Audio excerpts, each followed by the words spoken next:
ಇದು case study 2 ಮತ್ತು ಮೂರನೇ ಕೇಸ್ ಸ್ಟಡಿ ನೋಡೋಣ. ಪಾಪ ಇವರ ಮೂಲನೇ ಕೇರಳ.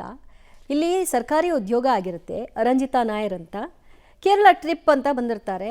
ನರ್ಸು, ಜೊತೆಗಿಲ್ಲೊಂದು ಅವರ ತಾಯಿ ಇದ್ದಾರೆ. ಒಂದು ಮನೆಯನ್ನು ಕೂಡ ಕಟ್ಟಿದ್ದಾರೆ. ಆ ಮನೆಯ ಗೃಹ ಪ್ರವೇಶ ಆಗಬೇಕು. ಜುಲೈನಲ್ಲಿ ಗೃಹ ಪ್ರವೇಶ. ಇನ್ನೇನು ಹೊಸ ಮನೆಯನ್ನು ಕಟ್ಟಿ ಮನೆಗೆ ಪ್ರವೇಶ ಮಾಡಬೇಕು, ಹಲವಾರು ಕನಸುಗಳನ್ನು ಈಡೇರಿಸ್ಕೊಳ್ಬೇಕು ಅಂತ ಒಂದು ಕಡೆಯಲ್ಲಿ ತಂದೆ ಇಲ್ಲ ನರ್ಸ್ ರಂಜಿತಾ ಅವ್ರಿಗೆ. ತಾಯಿ ಕ್ಯಾನ್ಸರ್ ಪೀಡಿತರು. ಅವರು ಇಲ್ಲಿ ಟ್ರೀಟ್ಮೆಂಟನ್ನು ಪಡ್ಕೊಳ್ತಾ ಇದ್ದಾರೆ. ಅವರ ಆರೋಗ್ಯ ಇತ್ಯಾದಿ ಎಲ್ಲವನ್ನು ಕೂಡ ನೋಡ್ಕೊಳ್ಬೇಕು. ಇಬ್ಬರು ಮಕ್ಕಳಿದ್ದಾರೆ ರಂಜಿತಾ ಅವ್ರಿಗೆ. ಆ ಇಬ್ಬರು ಮಕ್ಕಳನ್ನು ಅವರು ಶಾಲೆ ಕಳಿಸಿ ಅದಾದ ನಂತರದಲ್ಲಿ ವಾಪಸ್ ಲಂಡನ್ಗೆ ಹೋಗೋಣ ಅಂತ ಹೊರಟಿದ್ದಾರೆ.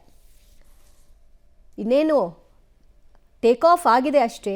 ಅಹಮದಾಬಾದ್ ಏರ್ಪೋರ್ಟ್ನಲ್ಲೇ ಕೆಲ ದೂರದಲ್ಲೇ ಈ ದುರ್ಘಟನೆ ಸಂಭವಿಸಿತು. ರಂಜಿತಾ ಅವರ ಕುಟುಂಬಕ್ಕೆ ಇನ್ನೂ ಬಾರದ ಸ್ಥಿತಿಯಲ್ಲಿ ಸಿಕ್ಕಿದ್ದಾರೆ. ರಂಜಿತಾ ಇಲ್ಲದಂತಹ ನೋವು ಆ ಅನಾರೋಗ್ಯ ತಾಯಿಗೆ ಹೇಗೆ ಕಾಡ್ತಿರಬಹುದು, ಆ ಇಬ್ಬರು ಮಕ್ಕಳನ್ನ ಹೇಗೆ ಬಾಧಿಸ್ತಿರಬಹುದು?